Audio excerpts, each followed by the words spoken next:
नमोकार मंत्र का उच्चारण।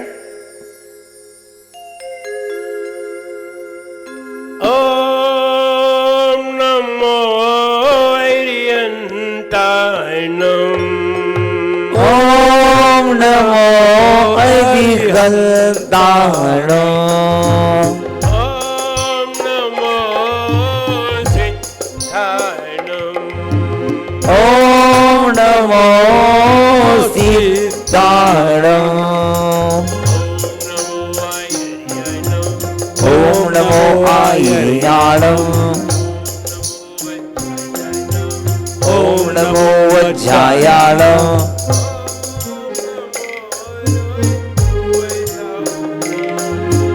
ओम नमो लोहे सवसावणम।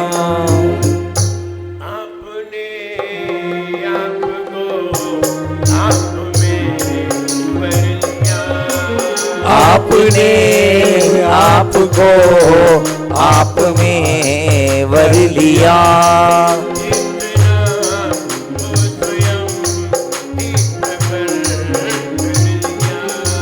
चेतना को स्वयं ही प्रकट कर लिया।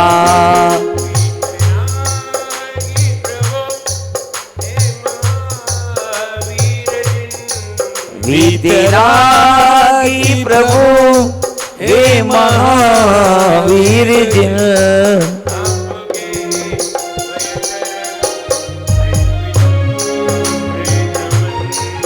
आपके द्वय चरण में विनम्र नमन।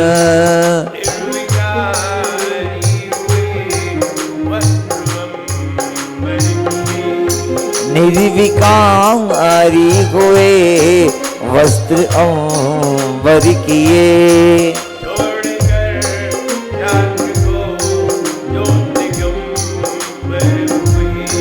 छोड़कर राग को जो दिगंबर हुए।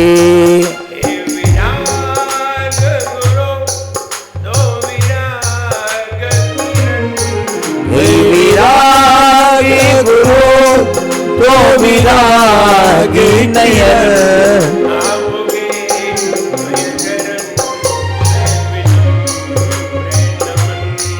आपके द्वय चरण में विनम्र नमन।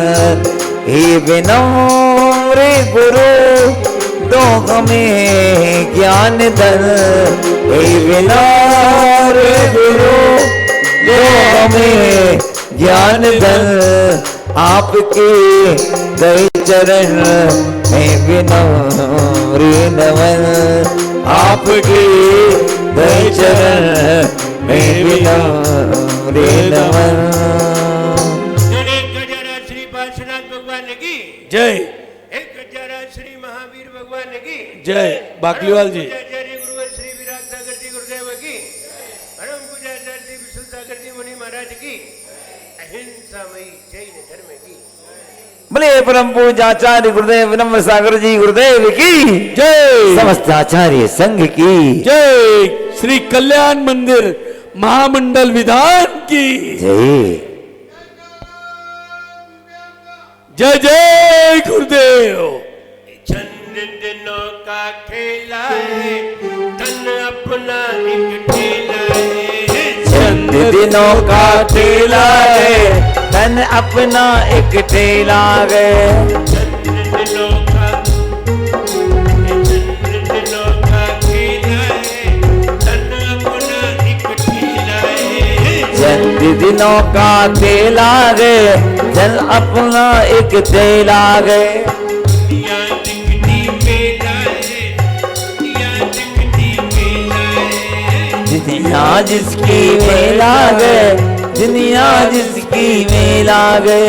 जीतेगा तो पार हुआ। जीतेगा तो पार हुआ वरना बंटा ठार हुआ। जीतेगा तो पार हुआ वरना का पार हुआ। जीतेगा तो पार हुआ वरना बंटा ठार हुआ। देखा तो पार हुआ वरना बंटा झार हुआ। ऐसा अब खेलो ऐसा अब खेलो बम पार हो जाए। जीवन है पानी की वो कब मिट जाए रे। जीवन है पानी की बूंद कब मिट जाए रे। होनी अनहोनी ओ होनी कब जाग जाए। जीवन है पानी की कहाँ बूंद खुली है? कब मिट जाए।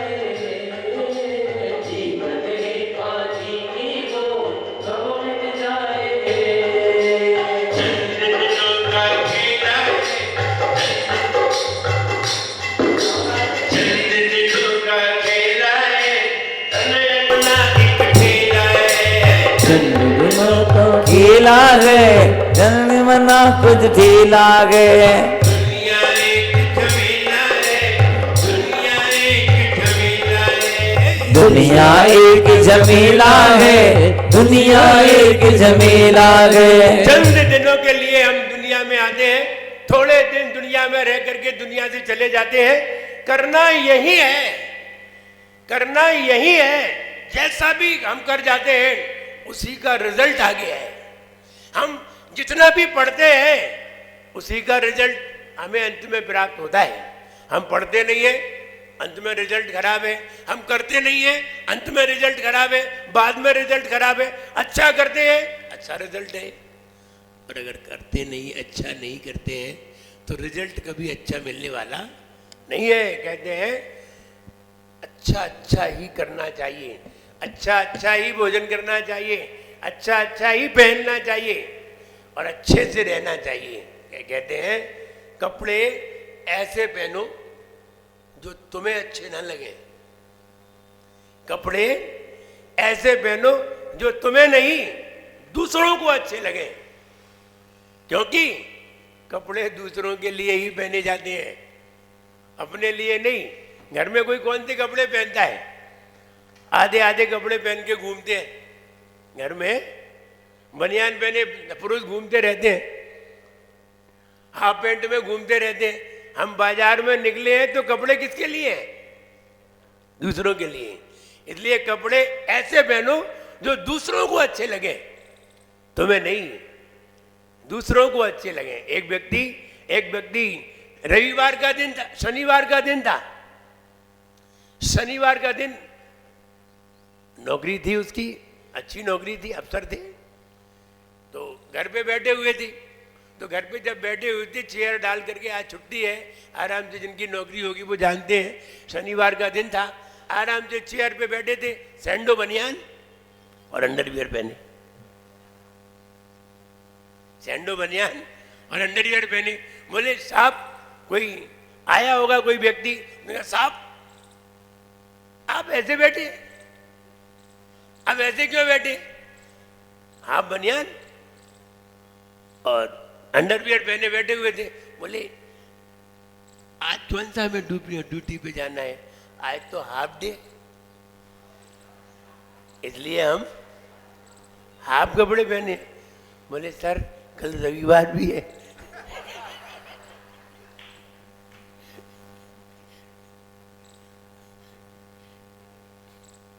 तो कल क्या करेंगे? इसलिए कपड़े ऐसे पहनो जो दूसरों को अच्छे लगे। तुम्हें अच्छे लगे ऐसा नहीं, दूसरों को अच्छे लगे, ऐसे कपड़े पहनना चाहिए। फिर चाहे महिलाएं हो चाहे पुरुष हो। और कर्म ऐसे करो जो भगवान को अच्छे लगे। तुम्हें अच्छा लगे या न लगे, भगवान को अच्छा लगना चाहिए। तुम्हें अच्छा लगने से नहीं, तुम्हें तो जाने क्या क्या अच्छा लगता है, लेकिन भगवान को जो अच्छे लगे, कर्म वो करो जो भगवान को अच्छे लगे। कपड़े ऐसे पहनो जो दूसरों को अच्छे लगे, तुम्हें नहीं। इसलिए अच्छा कर्म, ईश्वर की आराधना ईश्वर से मिलवाता है। और जो व्यक्ति ईश्वर से एक बार मिल जाता है वो व्यक्ति दुनिया में दुखी नहीं होता। इसीलिए लोग भगवान से मिलने के लिए तैयार रहते हैं, रोज दर्शन करने जाते हैं। किस लिए? एक बार मिल तो जाए, रोज दर्शन करने जाते हैं, एक बार हमारे घर पे तो आ जाएं। किस लिए? कि जैसे ही भगवान जिसे मिलते हैं, ईश्वर मिलता है, व्यक्ति आनंदित तो होता है। आइए कल्याण मंदिर स्तोत्र पढ़ने के लिए तैयार होते हैं। कल्याण मंदिर मुदार मवद्य भेदी मंग्री पद्मम संसार सागर निमज्जत शेष जंतो पोतायमानमभिनम्य जिनेश्वरस्य। 23 नंबर। श्यामम गभीर गिरमुज्ज्वल हेम रत्न सिंहासनस्थमीय भव्य शिखंडिन स्वाम आलोकयन्तिरवसेन दन्तमुच्चैश्चामीकराद्रि शिरसीव नवाम्बुवाहम्। आइए 24 नंबर छंद पढ़ने के लिए तैयार होते हैं। कल बता रहे थे, कल छंद में बताया था कौन सा? कल सिंहासन का बताया था, आज भामंडल का है। भगवान के पीछे अष्टप्रातिहार्यों में एक भामंडल होता है। क्या विशेषता होती है, आज उस छंद के बारे में है। उद्गच्छता तव क्षितिज द्युति मंडलेन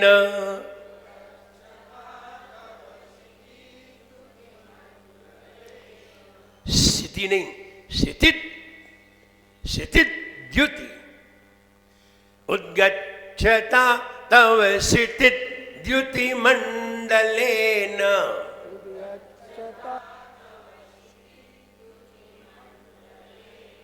लुप्तच्छदत् छविरशोक तरुर्बभूव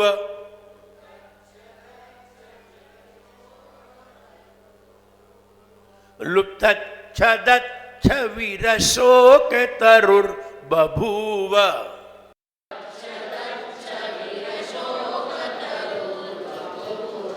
तन्निध्यतोऽपि यदि वा तव वीतराग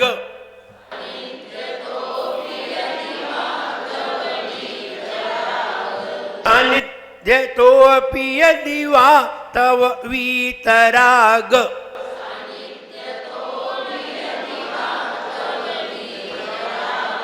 निरागतां व्रजति को न सचेतनोऽपि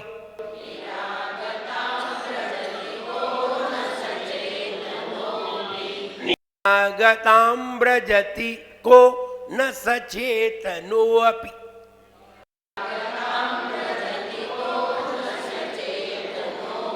पढ़िए।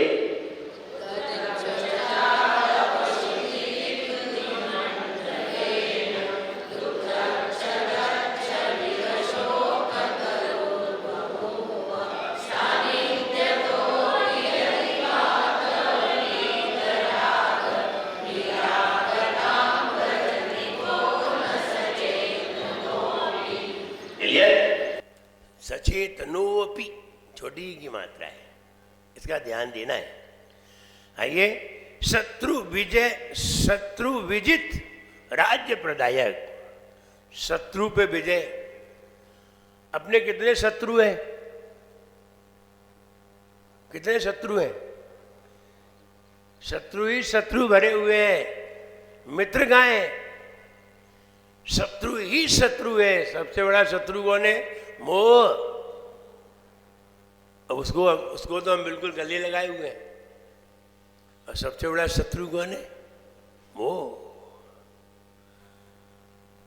मोह सबसे बड़ा शत्रु है। मोह ही सारे शत्रुओं को पैदा करता है।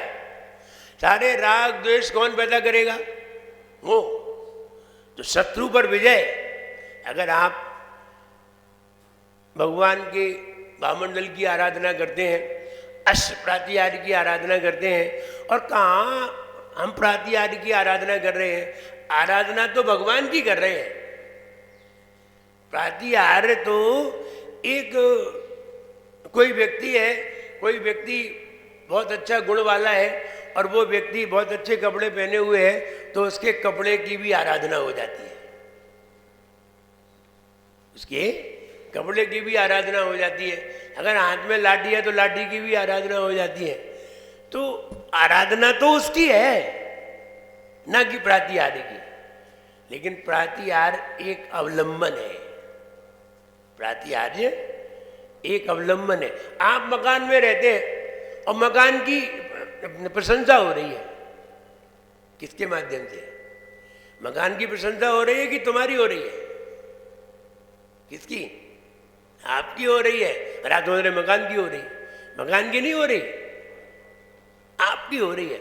आपका बेटा अच्छा है, एजुकेटेड है, आपके बेटे ने अच्छी एजुकेशन प्राप्त की, IAS कर लिया, DM जा रहा है, DM बनने जा रहा है, लोग प्रशंसा कर रहे हैं। आपकी कर रहे हैं कि किसकी कर रहे हैं? आपकी। बेटा किसका है? आपका। आपने दान दिया तो धन की कोई प्रशंसा नहीं कर रहा है, प्रशंसा किसकी कर रहा है? आपकी कर रहा है। धन तो अवलंबन है, ऐसे ही प्रातिहार्य अवलंबन है, प्रशंसा तो पार्श्वनाथ भगवान की हो रही है। ये तो अवलंबन है। तो अवलंबन कोई भी हो सकता है, द्रव्य भी हो सकती है, छत्र भी हो सकते हैं, चमर भी हो सकते हैं, मंदिर भी हो सकता है, भावमंडल भी हो सकता है, सब हो सकते हैं। लेकिन आराधना तो पार्श्वनाथ भगवान की है। पद्मावती भी हो सकती है, पद्मावती भगवान की आराधना करने आई तो अब अरे महाराज की ऐसी आराधना की, उन्होंने ऐसी आराधना की, तो आराधना किसकी है? पार्श्वनाथ भगवान की, पद्मावती की नहीं है, आराधना पार्श्वनाथ भगवान की है। तो कहने की बातें हैं, बाहर की बातों से पता चलता है इसकी आराधना नहीं हो रही। पत्नी ने बढ़िया भोजन बनाया, आप कह रहे बहुत बढ़िया भोजन बनाया, बहुत अच्छा बनाया, बहुत अच्छा है, तो तो प्रशंसा किसकी हो रही है? रोटी की नहीं, दाल रोटी की नहीं हो रही, प्रशंसा हो रही है जिसने बनाया है उसकी। ऐसे ही प्रशंसा भगवान की है, न कि प्रातिहार्य की। लेकिन प्रातिहार्य जो भगवान के पास है उनकी आराधना होती है।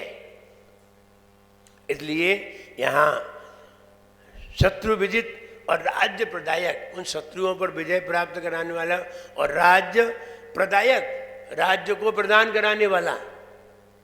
कोई व्यक्ति बहुत आराधना करता है, खूब भगवान की सेवा करता है, ये राज्य पद क्या, उसे देश का पद मिल जाता है।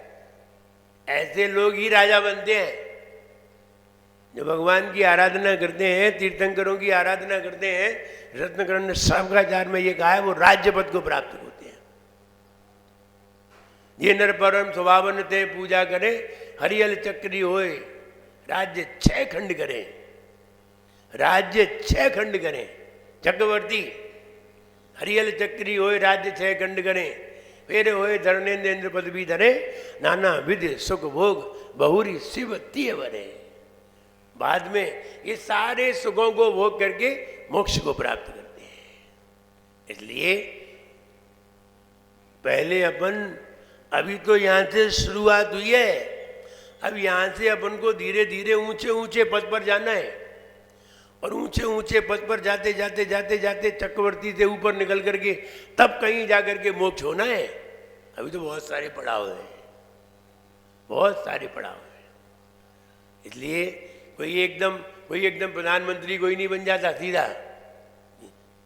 5 का चुनाव लड़ा है अभी और सीधे प्रधानमंत्री की ख्वाब देख रहे हैं। भैया पहले आगे बढ़ो, पहले विधायक बनो, सांसद बनो, वहाँ पहुँचो, तब जाकर के कोई बनता है।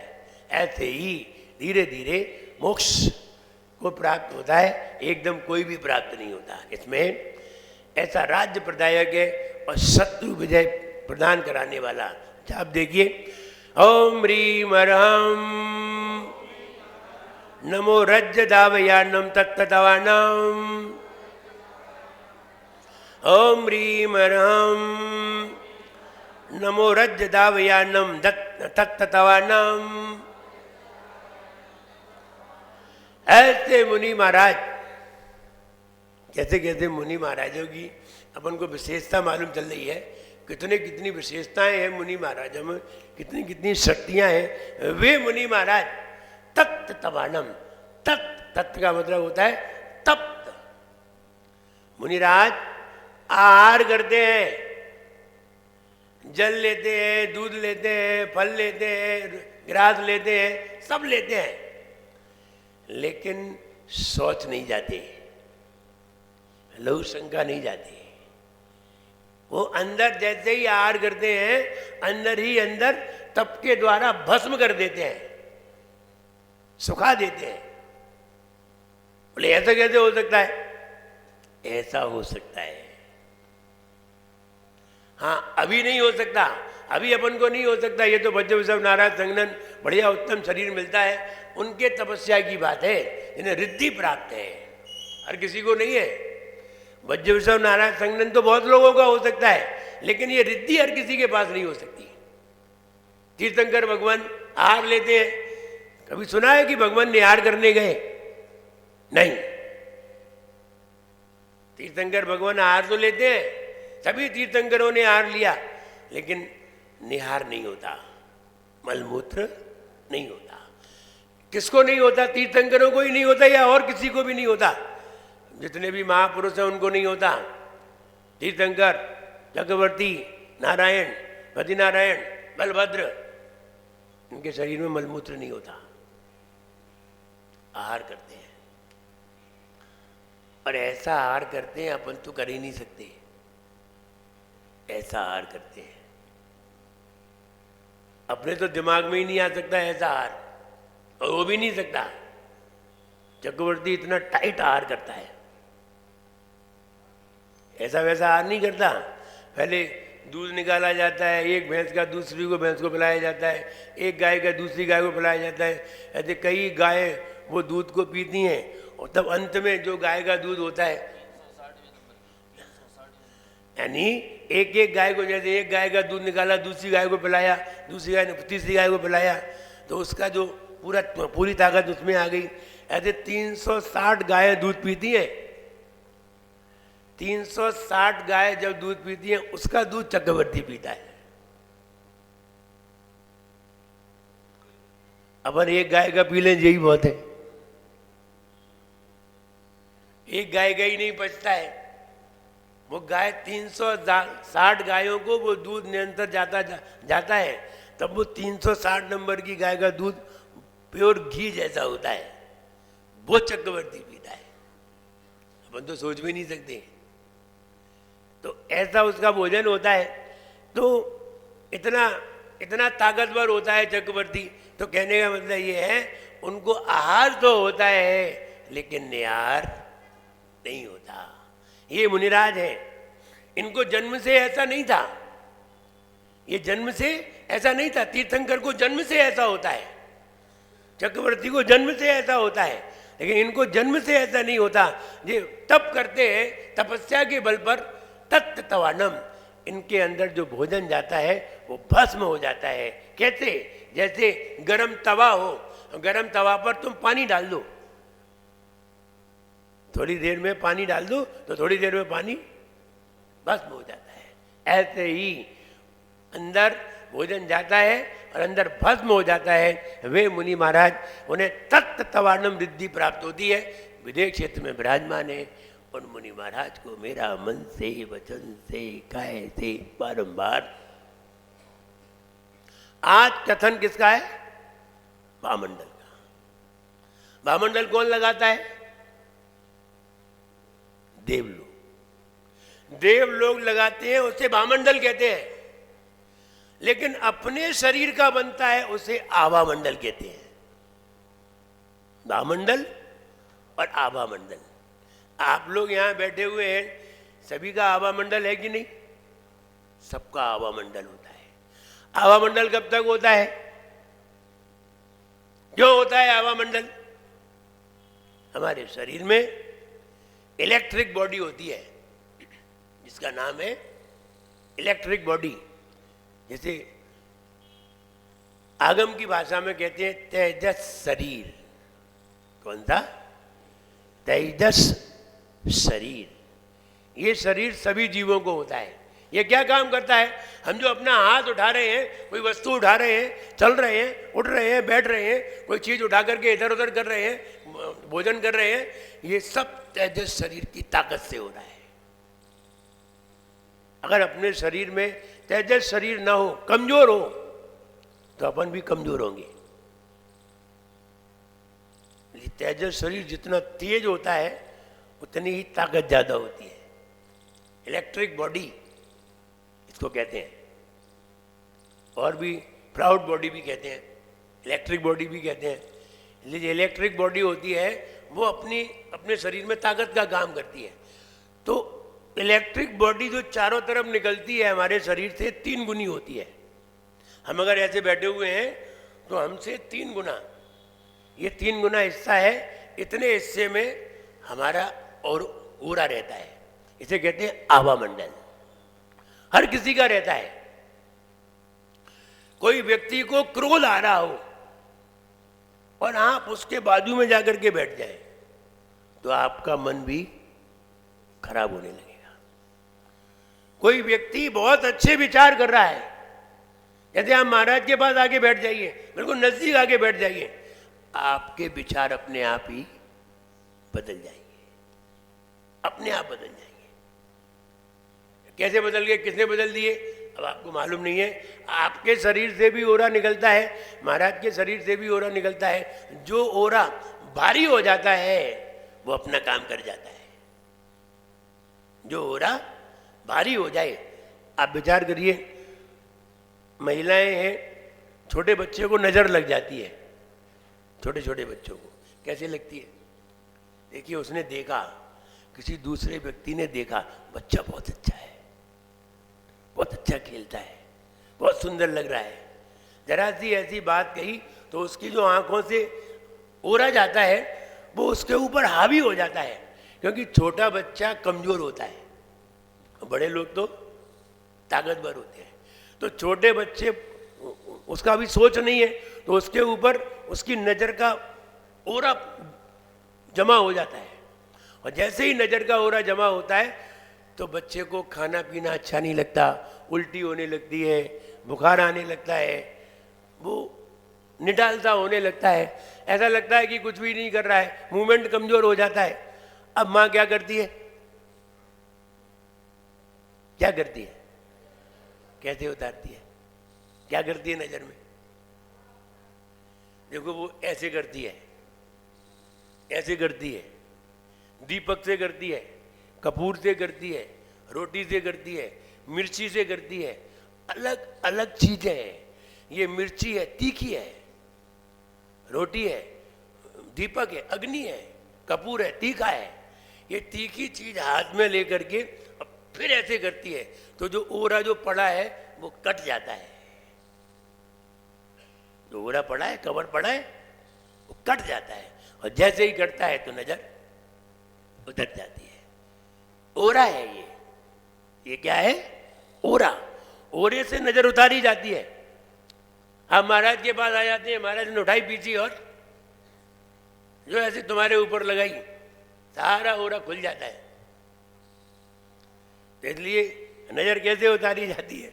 तो नजर ऐसे उतारी जाती है। क्यों उतारी जाती है? नजर क्या चीज है? नजर माने हमारी आंखों से जो ओरा निकला था उसने उसे कवर कर लिया। जैसे कि अपन देखते हैं, कभी कभी आपके घर में मकड़ी के जाल हो और कोई मक्खी आ जाए तो मकड़ी ऐसे घूमती है उसके चारों ओर और उसे बांध लेती है।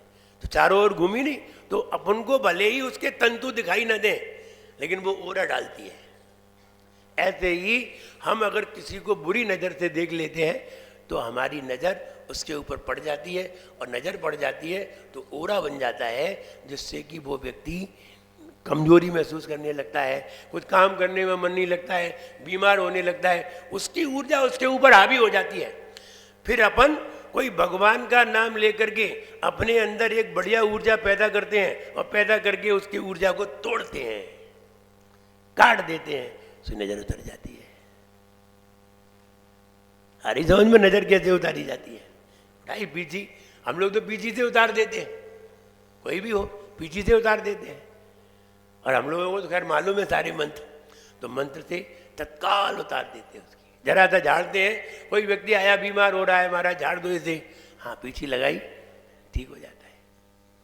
तो ये सब मंत्र के द्वारा होता है।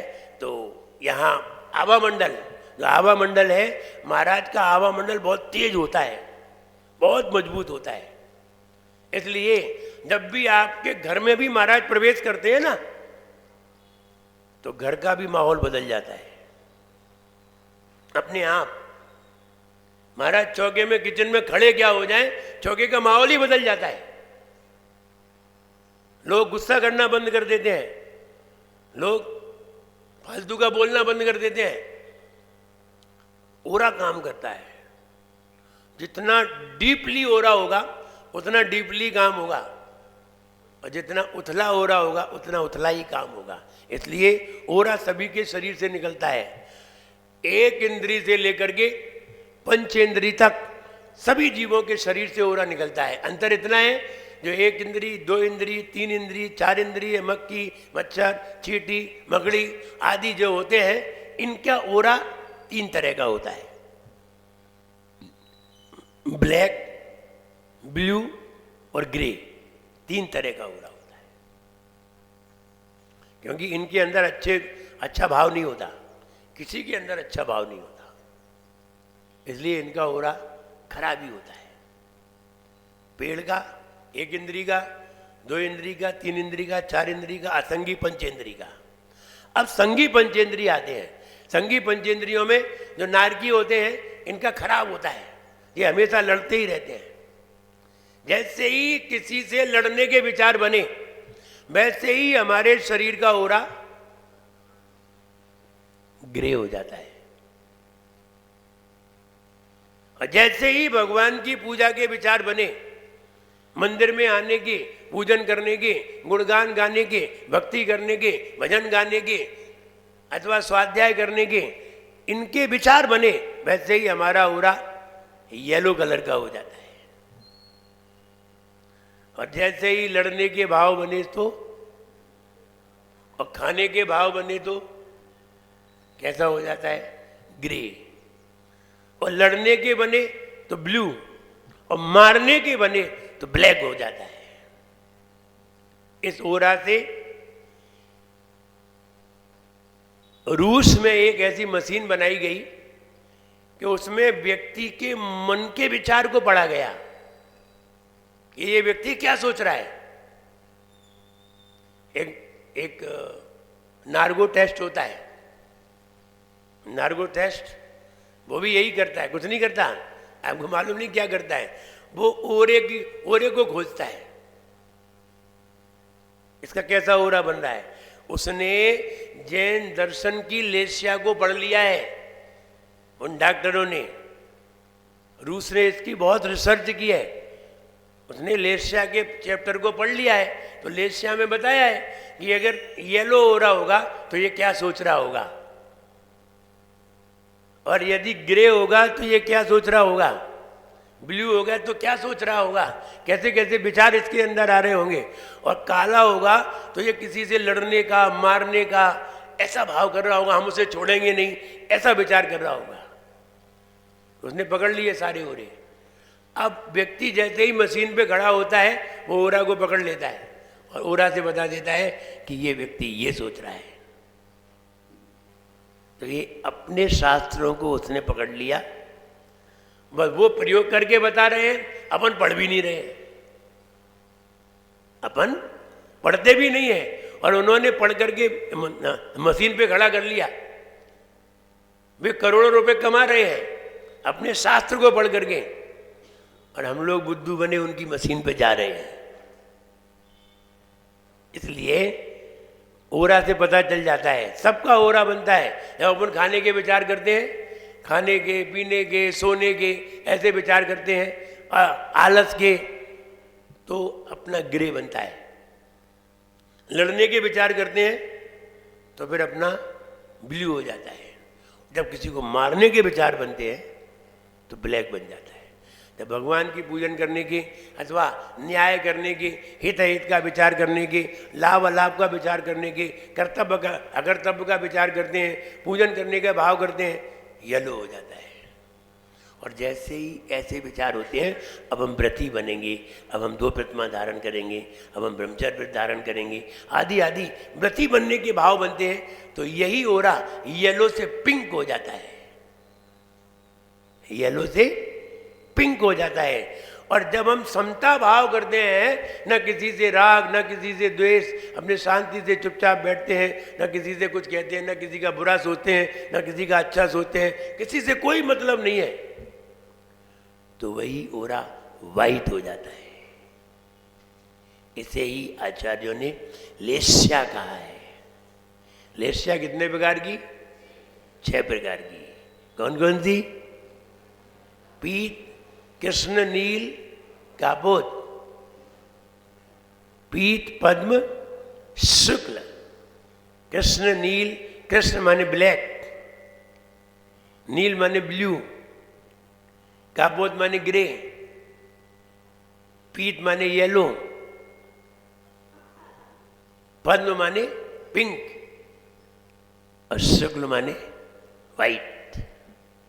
ये 6 प्रकार की लेस्याएं बनती हैं, सभी के शरीर में निर्मित हो रही हैं। ऐसा कोई भी नहीं है जिसके शरीर में निर्मित नहीं हो रही हैं। अगर हमें आंखों से ये ओरा दिखाई देता तो हम सबके भाव बता देते। आंखों से ये ओरा दिखाई देता तो सबके बता देते कि तुम क्या सोच रहे हो। लेकिन आंखों से भले ही दिखाई ना दे, उसके पास बैठने से पता चल जाता है। किसी के पास बैठ जाओ तो पता चल जाता है ये व्यक्ति क्या सोच रहा होगा। उससे हमारे विचार अपने आप पता चल जाते हैं। इसलिए अच्छे व्यक्ति के पास बैठोगे अच्छे विचार बनेंगे, खराब व्यक्ति के पास बैठोगे खराब विचार बनेंगे। ये आभा मंडल है। इसे क्या कहते हैं? आभा मंडल, इलेक्ट्रॉनिक डायनामिक फील्ड। इसी को दूसरी भाषा में कहते हैं ओरा। इसे क्या कहते हैं? ओरा, आभा मंडल, इलेक्ट्रॉनिक डायनामिक फील्ड। इसे ही आगम की भाषा में कहते हैं लेस्या। और इसे ही कषाय प्लस योग, इसमें मन वचन काया की प्रवृत्ति होती है और अंतरंग की कषाय होती है, दोनों मिल जाते हैं, तब ऐसा ओरा तैयार होता है। और जिसकी कषाय नहीं होती, सिर्फ योग रहता है, तो तीर्थंकर भगवान की लेस्या शुक्ल होती है, परम शुक्ल। वहाँ कषाय होती ही नहीं है, योग अकेला रह गया है, तो योग से शुक्ल लेस्या बनती है। शुक्ल लेस्या विचार कर लीजिए, पीत लेस्या, पद्म लेस्या, शुक्ल लेस्या, ये 3 लेस्याएं स्वर्ग ले जाती है। कृष्ण लेस्या, नील लेस्या, कापोत लेस्या नरक ले जाती है। अगर ऐसी लेस्या में हमारा मरण हो जाए तो फिर नरक जाना पड़ेगा। पीत लेस्या में मरण हो तो पहला, दूसरा, तीसरा, चौथा स्वर्ग मिलेगा। और अगर लेस्या खराब हो गई, ज़्यादातर खराबी लेस्याएं होती हैं। अटैक आया तो लेस्या खराब हो गई, बीपी बिगड़ गया तो भी लेस्या खराब हो गई, एक्सीडेंट हो गया तो भी लेस्या खराब हो गई, तुम रोने लगे तो लेस्या खराब हो गई, फिर नीचे ही ले जाएगी। इसलिए कृष्ण नील कापोत लेस्या में व्यक्ति नरक और त्रियंच में जाते हैं, और पीत पद्म शुक्ल लेस्या में व्यक्ति मनुष्य और देवगति में जाते हैं। इसलिए इन लेस्याओं का आभा मंडल के लेस्याओं को आभा मंडल कहते हैं, और भगवान के जो पीछे लगता है उसे भामंडल कहते हैं। ये देवों द्वारा लगाया जाता है। इसमें 7 भव दिखाई देते हैं। कितने? 7 भव दिखाई देते हैं। 3 पास्ट, 3 फ्यूचर और 1 प्रेजेंट, सामने वाला। 7 भव दिखाई दे जाते हैं। कोई व्यक्ति भगवान के सामने समुद्रण में पहुंच जाए, सामने भामंडल लगा हुआ है और वहां जाकर के खड़ा हो जाए तो 7 भव दिखाई देते हैं। आगे हम क्या बनेंगे और आगे क्या बनेंगे, सब दिखाई देता है। कभी आप उदयपुर जाएं अथवा कहीं गए होंगे, कहीं कहीं ऐसे आईना लगे रहते हैं कई जगह। हमने तो उदयपुर में देखा है। उदयपुर में एक सहेलियों की बाड़ी थी, वहाँ बहुत सारे आईने लगे हुए हैं। कहीं हम इतने से दिखाई देंगे, कहीं बड़े दिखाई देंगे, कहीं मोटे दिखाई देंगे, कहीं पतले दिखाई देंगे, किसी आईना में 2 दिखाई देंगे, किसी आईना में कई दिखाई देंगे। एक आईना में देखो कई दिखाई दोगे आप, एक चेहरे कई चेहरे दिखाई देंगे। अब आईने ऐसे बनाए गए हैं वहाँ, और वहाँ बहुत सारे लोग देखने जाते हैं। तो कहने का मतलब ये है कि हमें ये पता चल जाता है, भावमंडल में ये पता चल जाता है कि हमारे आगे 3 भव कौन से हैं, पहले के 3 भव हम कौन से पार करके आए हैं, पता चल जाता है। किसमें? भावमंडल में। इसलिए समूह शरण में सब लोग जाते हैं। ये बताओ, अभी यहाँ एक हम आईना लगवा दें और इसमें कहते हैं 7 भव दिखाई देते हैं, और टिकट रख दें 1000 रुपया। लोग मुंबई से आए देखने के लिए और विदेश से आए, बस ये बता दे कि तुम अगले जन्म में क्या बनोगे। तो लोग विदेश से आए यहाँ देखने के लिए, लेकिन हम ये तो नहीं बता सकते आईने में तो नहीं दिखा सकते कि तुम क्या बनोगे, लेकिन हम ऐसे तुम्हें सूत्र बता सकते हैं, इससे तुम्हें पता चल जाएगा कि तुम अगले जन्म में क्या बनोगे। ये जरूर बता सकते हैं। ऐसे सूत्र हैं, उन सूत्रों को लगाइए, अपना अपना लगाइए, आपको पता चल जाएगा कि आप अगले जन्म में कहाँ जाएंगे और क्या बनेंगे। क्या बनेंगे ये डिसाइड होना बहुत मुश्किल पड़ेगा, लेकिन ये डिसाइड हो जाएगा कि आप चारों गति में से कौन सी गति में जाएंगे। ये तो डिसाइड हो जाएगा, ये तो बिल्कुल पक्के में ही हो जाएगा। बस सूत्र लगा लेना चाहिए, और सूत्र लगा लेंगे तो आप सीख जाएंगे। इसलिए ये तो बता सकते हैं, ज्योतिष भले ही फेल हो जाए, ज्योतिष भले ही गलत बता दे, लेकिन सूत्र बताएंगे वो बिल्कुल सही निकलेगा, बिल्कुल राइट निकलेगा, क्योंकि हम खुद अपना निकाल चुके हैं। हमने खुद ही बहुत दिन पहले, आज नहीं, ये निकाला था हमने 30 साल पहले। 30 साल पहले ही सूत्र लगा दिया था हमने कि हम अगर मरण करेंगे तो कहाँ पहुंचेंगे। 30 साल पहले। अब तो वो चेंज हो गया, अब तो वो भी चेंज हो गया है। तो कहने का मतलब ये है, सूत्र से लगा सकते हैं। आप शास्त्र पढ़िए, भगवान कुंद भगवान की गाथा है, उन्होंने ऐसी एक गाथा लिखी है जिसके आधार से बढ़िया चिंतन करके हम सारा अपना पूरा बायोडेटा निकाल सकते हैं कि बैलेंस शीट में निकल के आ जाएगा कि अगली गति कौन सी है, फाइनल हो जाएगी। इसलिए ये भी आगम में है। आइए पहले अपन ये देखते हैं, छंद देख लीजिए। भावमंडल में देखिए पार्श्वनाथ भगवान विराजमान है, और पार्श्वनाथ भगवान के चारों ओर क्या है, एक भावमंडल, किरणें निकल रही हैं, 7 भव दिखाई देते हैं। ऐसा भावमंडल दिखाई देता है। ये भगवान के पीछे लगा होता है। क्यों लगा होता है? ये देवलोग लगाते हैं। कौन लगाते हैं? देवलोग। आप बताइए, आपके यहाँ आपकी लड़की को कोई लड़के वाले देखने आ रहे हैं, आप क्या क्या लगाते हैं उनके लिए? किस पे बैठाते हैं? जमीन पे? तो चेयर पे, सोफा सेट पे, चाहे भले ही किराए का मंगाना पड़े, चाहे भले ही किराए का मंगाना पड़े, किस पे बैठाते हैं? स्वागत। ये हम उनका सम्मान कर रहे हैं। ऐसे ही भगवान ने जब केवल ज्ञान प्राप्त कर लिया है तो देव लोग उनका सम्मान कर रहे हैं। किसके द्वारा? कोई चमर डुरा रहे हैं, कोई छत्र लगा रहे हैं, कोई सिंहासन लगा रहे हैं, कोई भामंडल लगा रहे हैं, कोई पुष्पवृष्टि कर रहे हैं। सब अलग अलग अपना अपना तरीके का सम्मान कर रहे हैं, और सब करते हैं अपने अपने अलग अलग तरीके का सम्मान। कोई एक तरीके का सम्मान कोई नहीं करता, सब अलग अलग तरीके का करते हैं। कोई पुष्प फेंकते हैं, कोई चरण धुलाते हैं, कोई आरती घुमाते हैं, कोई सिंहासन पे बिठाते हैं, कोई अलग अलग सम्मान है। जैसे अभी माता जी का दीक्षा दिवस आया ना? कब आया था? माता जी का दीक्षा दिवस कब आया था? मुकुट सप्तमी के दिन। तो माता जी ने किसी के द्वारा ये सिंहासन बनवाया। ये सम्मान है। क्या है? सम्मान। ललितपुर वालों के द्वारा बनवाया, तुम लोगों से नहीं बनवाया। क्यों नहीं बनवाया?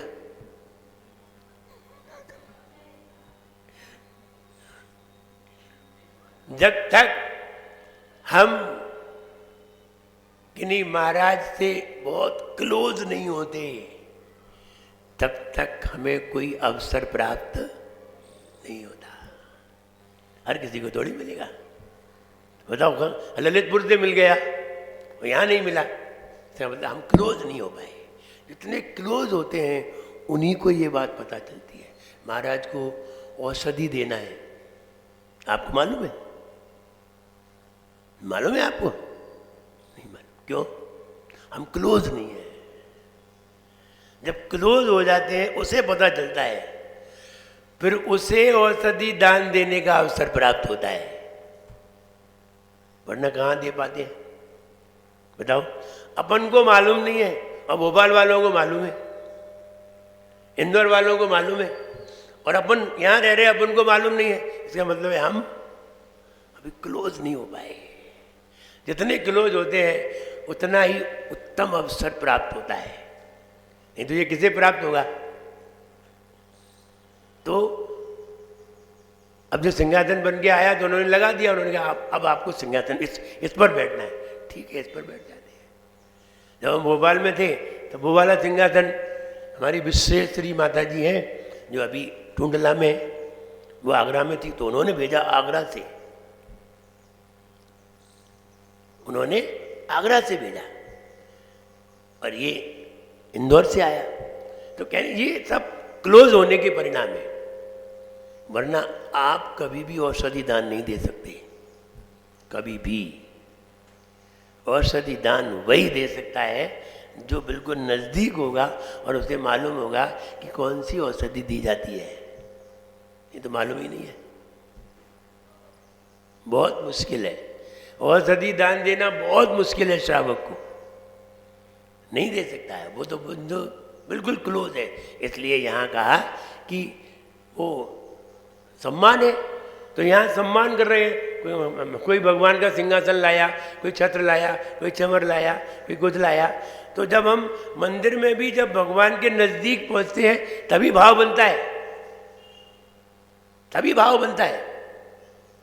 वरना इतने लोग बैठे हुए हैं, आप बताइए किन लोगों ने भगवान के पास सिंहासन लगाया है? भगवान को सिंहासन पे किसने बिठाया? यानी हम अपनी ओर से सिंहासन लाए, उस पर भगवान बैठे। बहुत कम होंगे। क्यों आया, क्यों नहीं आया ऐसा विचार? हर किसी के मन में थोड़ी आता है। कौन छत्र लगाते हैं? गिने चुने लोग। कौन चमर लगा पाते? गिने चुने लोग। दर्शन करने कौन जाते हैं? सब। दर्शन करने सब, लेकिन ऐसा भाव कहाँ सबके मन में आता है? ये सम्मान है। जो लोग ऐसा करते हैं वे उच्च क्वालिटी के होते हैं। देवों में भी अरबों देव हैं, करोड़ों नहीं अरबों देव हैं। गिने चुने देव होते हैं जो भगवान का भावमंडल लगाते हैं, सिंहासन लगाते हैं। इंद्र लोगों को अवसर मिलते हैं, ये हर किसी को नहीं मिलते। इंद्र माने किंग, जो राजा लोगों को मिलते हैं, हर किसी को कहाँ मिलते हैं। इसलिए यहाँ ये प्रातिहार है, ये उनका सम्मान है। तो यहाँ किसका सम्मान कर रहे हैं? भावमंडल का। अब भावमंडल चारों ओर लगा हुआ है, पार्श्वनाथ भगवान बैठे हुए हैं और चारों ओर भावमंडल की किरणें निकल रही हैं।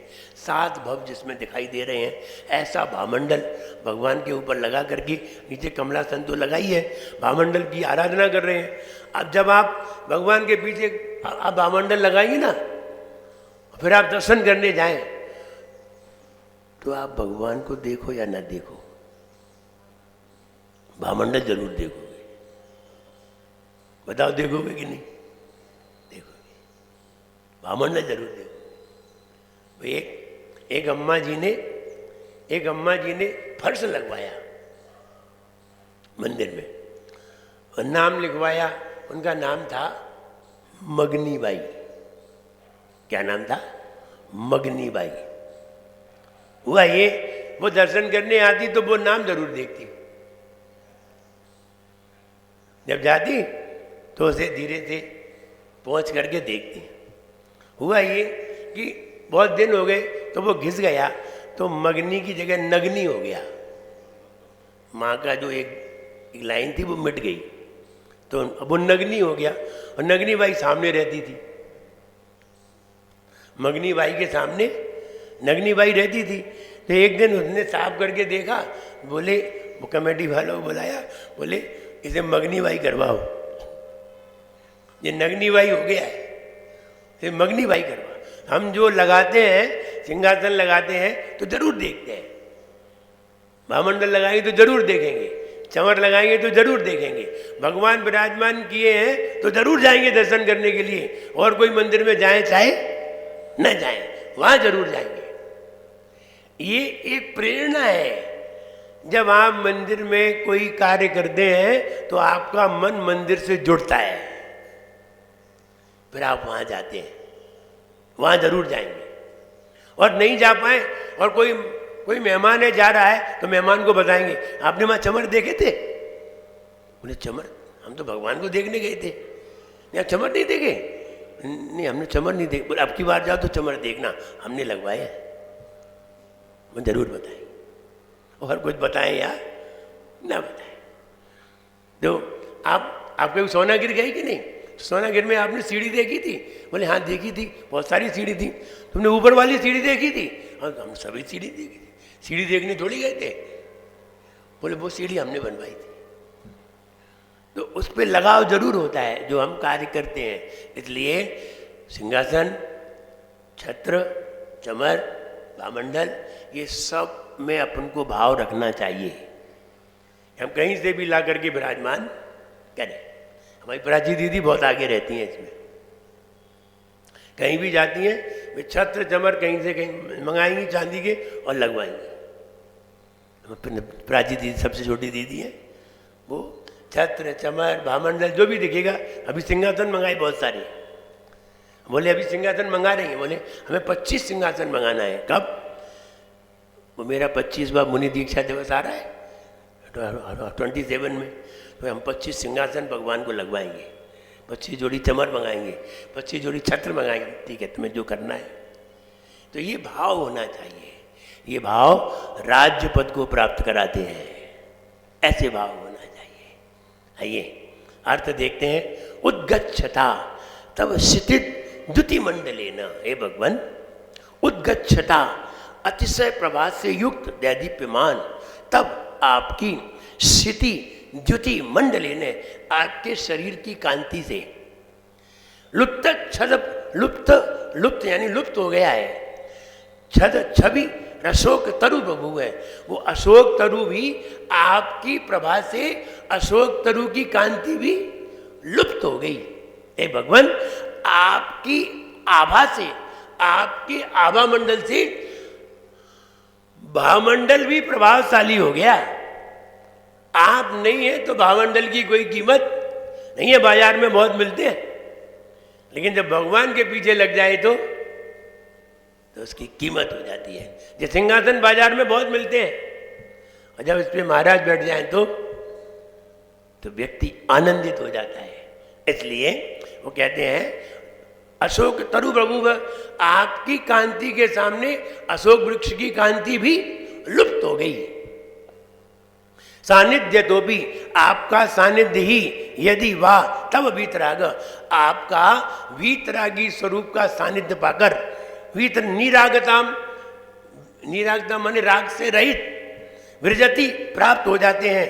को न सचेतनो भी, कौन सा ऐसा सचेतन पुरुष है जो आपकी वीतरागता को देख करके स्वयं वीतरागता को प्राप्त ना हो जाए? हो जाता है। जैसे मुनिराज को देख करके आपके अंदर थोड़ा सा त्याग भाव उत्पन्न हो जाता है, थोड़ा सा हो ही जाता है। चाहे आप आलू प्याज का त्याग करें, चाहे रात्रि भोजन का त्याग करें, अथवा और कुछ त्याग करें, त्यागी को देख करके त्याग का भाव आ जाता है। ऐसे ये भगवान आपकी वीतरागता को देख करके कोई सचेतन पुरुष भी वीतरागी भाव ले आता है। वैराग्य भाव वीतरागी को देख करके ही होता है, वरना नहीं होता। किसी मुनिराज को देख करके ही मुनि बनने का भाव होता है, और किसी को देख करके नहीं होता। भगवान को देख करके नहीं होता है, मुनि को देख करके होता है। भगवान तो तब भी थे सन 1800 में, सन 1700 में, सन 1600 में, सन 1500 में, सन 1400 में, सन 1300 में भगवान तो थे। कौन नहीं था? मुनिराज नहीं थे।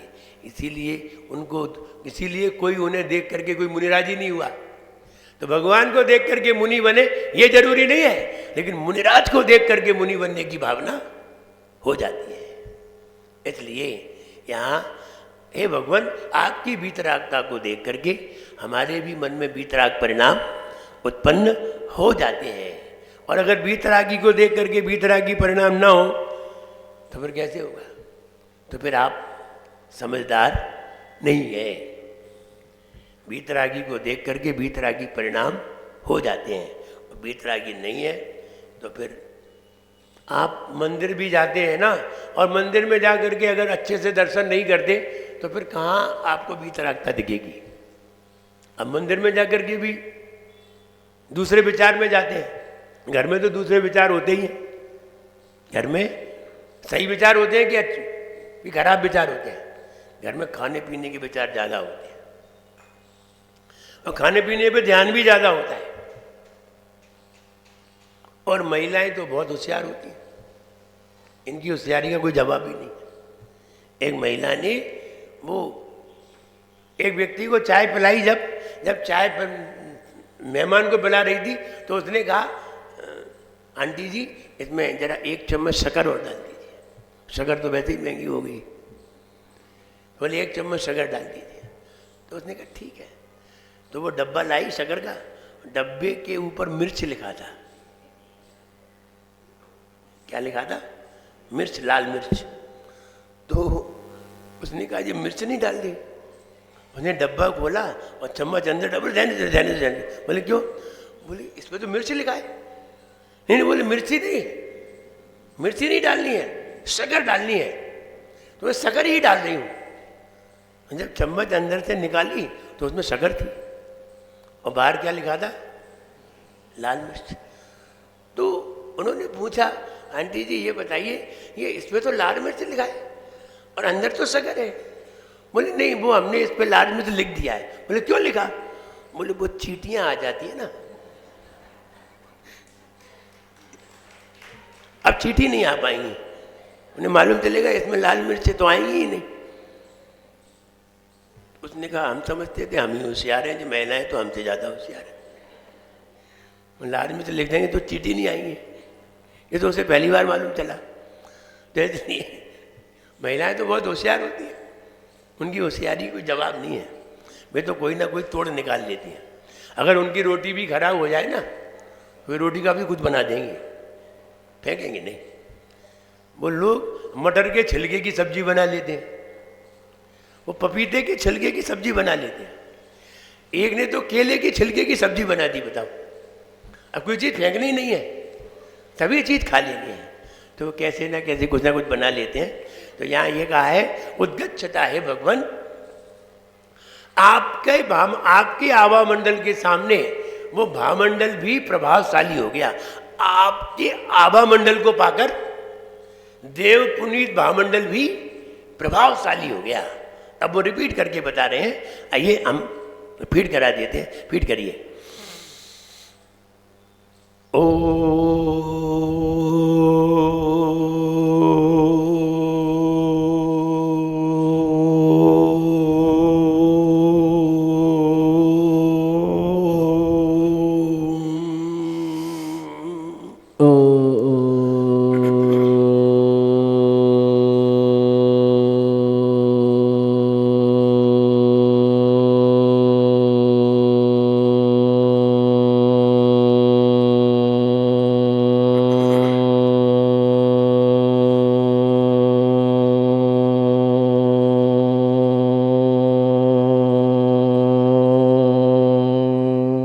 लंबी धुन निकालिए, आप छोटी निकालते हैं, लंबी। ओ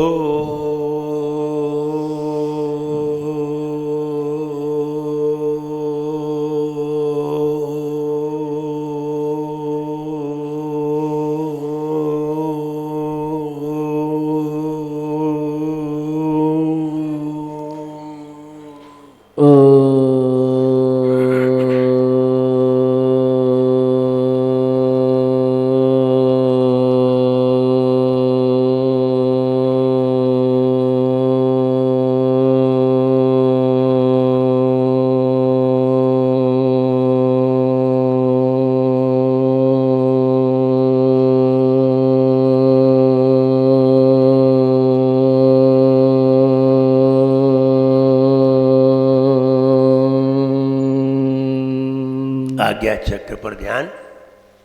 हे भगवान, आपके आवामंडल से भामंडल भी प्रभावशाली हो जाता है। हे भगवान, आपके आवामंडल से भामंडल भी प्रभावशाली हो जाता है।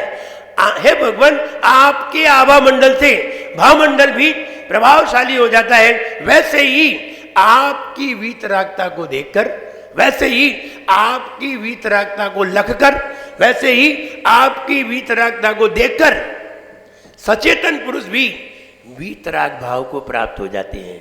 वैसे ही आपकी वीतरागता को देखकर सचेतन पुरुष वीतराग भाव को प्राप्त हो जाते हैं। भगवान, आपके आभा मंडल से, हे भगवान, आपके आभा मंडल से भामंडल भी प्रभावशाली हो जाता है। हे भगवान, आपके आभा मंडल से भामंडल भी प्रभावशाली हो जाता है। वैसे ही आपकी वीतरागता को देखकर, वैसे ही आपकी वीतरागता को देखकर, वैसे ही आपकी वीतरागता को देखकर सचेतन पुरुष भी वीतराग भाव को प्राप्त हो जाते हैं। वैसे ही आपकी वीतरागता को देखकर सचेतन पुरुष भी वीतरागता को प्राप्त हो जाते हैं। हे भगवान, आपके आभा मंडल से भामंडल भी प्रभावशाली हो जाता है। आपके आभा मंडल से भामंडल भी प्रभावशाली हो जाता है। वैसे ही आपकी वीतरागता को देखकर सचेतन पुरुष भी वीतराग भाव को प्राप्त हो जाता है। रिपीट, हे भगवान, हे भगवान, आपके आभा मंडल से भामंडल भी प्रभावशाली हो जाता है। हे भगवान, आपके आभा मंडल से भामंडल भी प्रभावशाली हो जाता है। वैसे ही आपकी वीतरागता को लगकर, आपकी वीतरागता को देखकर सचेतन पुरुष भी वीतराग भाव को प्राप्त हो जाता है। हे भगवान, आपके आभा मंडल से भामंडल भी प्रभावशाली हो जाता है। वैसे ही आपको देखकर सचेतन पुरुष भी वीतराग भाव को प्राप्त हो जाते हैं। क्लियर? बहुत सरल भाव आ गया। इतना सरल भाव निकालना बहुत कठिन है, लेकिन मुझे लगता है हम मेहनत करके इसे भाव निकाल देते हैं और आपके सामने रखते हैं, आपको हाल समझ में आ जाता होगा। हे भगवान, आपके आभा मंडल से भामंडल भी प्रभावशाली, आपके आभा मंडल से भामंडल भी प्रभावशाली हो जाता है। वैसे ही आपकी वीतरागता को देखकर सचेतन पुरुष भी वीतराग भाव को प्राप्त हो जाते हैं। क्लियर? हे प्रभु भामंडल सुखकारी, महिमा कांति मानो अति प्यारी, तरुषा शोक की कांति दबाता, तेज प्रकाशी वीतरागता जो पा जाता, उसका तेल अधिक बढ़ जाता, राग द्वेष फीका पड़ जाता, विजयी होती वीतरागता, विजयी होती वीतरागता। प्रतिहारी संयोग है चर्च तुष्टे था, वासनात गुण नाम है उन्हें विनम्र बना। 24 कंप्लीट। आज कितनी तारीख है? 26। कलम बिल्कुल बराबर पे आ जाएंगे। निकल नहीं आ पाएंगे, आगे आ जाएंगे, आगे बिल्कुल बराबर पे आ जाएंगे। आइए एक छंद और पढ़ लेते हैं। आचार्य भगवंत, अभी एक मोमेडियन समाज का बहुत बड़ा जुलूस पास आउट होने वाला है 15 मिनट के बाद में। तो आगे की पढ़ा दें। डिपार्टमेंट की ओर से सूचना ये है कि उससे पूर्व अपन यथास्थान थाना बंद हो जाए। आगे की पढ़ा दें। हाँ जी, आगे की पढ़ा दें। कल्याणों का धाम यही स्तोत्र बताते हैं, कल्याणों का धाम यही स्तोत्र बताए रे। पार्श्व प्रभु को वो पास प्रभु को हम शीश झुकाए रे। कल्याणों का धाम यही स्तोत्र बताए रे। कल्याणों का धाम यही स्तोत्र बताए रे। नभ में शब्द गुण सात भवों को दर्शाता, महामंडल वह कहलाता। सात भवों को दर्शाता, महामंडल वह कहलाता। महाकांति को दिखलाता, महाकांति को दिखलाता। महाकांति को दिखलाता, महाकांति को दिखलाता। वीतरागता लगता जो वीतराग में हो जाता। वीतरागता लगता जो वीतराग में हो जाता। प्रभु की महिमा को और वो प्रभु की महिमा को सब देव सुनाए। जीवन में पानी की बूंद मिट जाए रे। जीवन में पानी की बूंद सब मिट जाए रे। ओमनी अनहोनी होनी अनहोनी सब जागट जाए। जीवन में पानी की बूंद सब मिट जाए रे।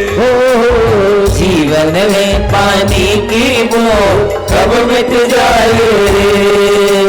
ओम ह्रीं वरं नमो रजदावयानं तत्तदवाडम्। ओम ह्रीं वरं नमो रजदावयानं तत्तदवाडम्। ओम ह्रीं वरं रजदावयानं तत्तवाणम्। ओम ह्रीं वरं नमो रजदावयानं तत्तदवाडम्। ओम ह्रीं वरं रजदावयानं ओम तत्तवाणम्। ह्रीं वरं नमो रजदावयानं तत्तदवाडम्। ओम ह्रीं वरं रजदावयानं तत्तवाणम्। ओम ह्रीं वरं नमो रजदावयानं तत्तदवाडम्। ओम ह्रीं वरं रजदावयानं तत्तवाणम्। ओम ह्रीं वरं नमो रजदावयानं तत्तदवाडम्। ओम ह्रीं वरं रजदावयानं तत्तवाणम्। ओम ह्रीं वरं नमो रजदावयानं तत्तदवाडम्। ओम ह्रीं वरं रजदावयानं तत्तवाणम्। ओम ह्रीं वरं नमो रजदावयानं तत्तदवाडम्। ओम ह्रीं वरं रजदावयानं तत्तवाणम्। दोनों हाथ अपने पेट पर, जैसे भूख ना लगे हम आहार तो करें और बाकी के काम ना करें। ओम ह्रीं श्री सम्यक दर्शन ज्ञान चारित्रेभ्यो नमः। ओम ह्रीं श्री सम्यक दर्शनीयान चारित्रेभ्यो नमः। ओम ह्रीं श्री सम्यक दर्शन ज्ञान चारित्रेभ्यो नमः। ओम ह्रीं श्री सम्यक दर्शनीयान चारित्रेभ्यो नमः। ओम ह्रीं श्री सम्यक दर्शन ज्ञान चारित्रेभ्यो नमः। ओम ह्रीं श्री सम्यक दर्शनीयान चारित्रेभ्यो नमः। पूरे शरीर पर हाथ फेरिए जब बोले 1000 श्री पार्श्वनाथ भगवान ने की। देखिए 30वां छंद, आज कौन सा नंबर है? 24वां है। 24वां, 29वां, 29 वाले छंद में ये यहाँ के लोगों ने जो मान्यता बना